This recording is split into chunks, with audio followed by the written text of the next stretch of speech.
कहानी शुरू होती है ईशा से, जो अपनी बेटी के भविष्य के लिए हर मुश्किल से लड़ रही है। वो एक बड़े सरकारी ऑफिस में सेक्रेटरी की नौकरी के लिए इंटरव्यू देने पहुंचती है। वहां पहले से ही 20 से ज्यादा कैंडिडेट्स बैठे होते हैं। हर किसी की नज़र इस नौकरी पर होती है। लेकिन ईशा अलग थी।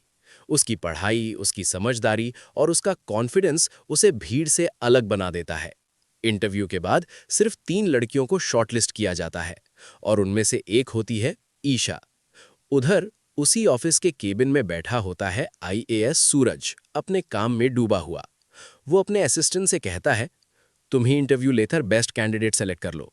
असिस्टेंट इंटरव्यू लेता है और बिना किसी शक के ईशा को सेलेक्ट कर लेता है।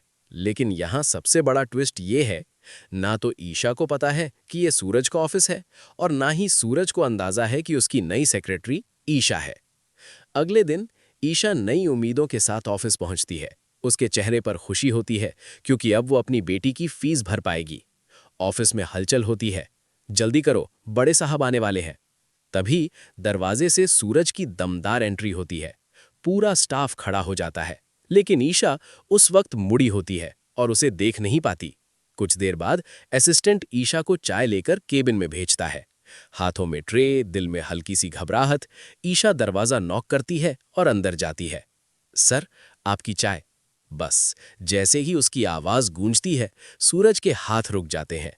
वो धीरे से सिर उठाता है और सामने ईशा को देखकर सन्न रह जाता है। वहीं ईशा भी उसे उस कुर्सी पर देखकर हैरान रह जाती है। दोनों की आंखें मिलती हैं।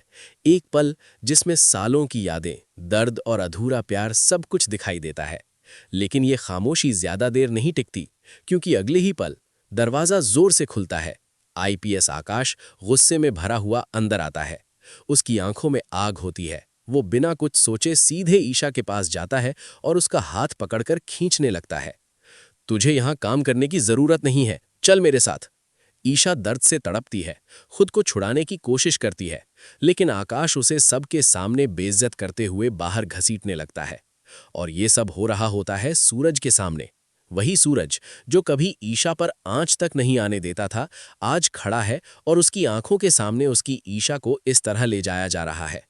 अब सबसे बड़ा सवाल ये है, क्या सूरज अपनी पावर का इस्तेमाल करके आकाश को रोक लेगा या अपनी नफरत की वजह से चुपचाप सब देखता रहेगा?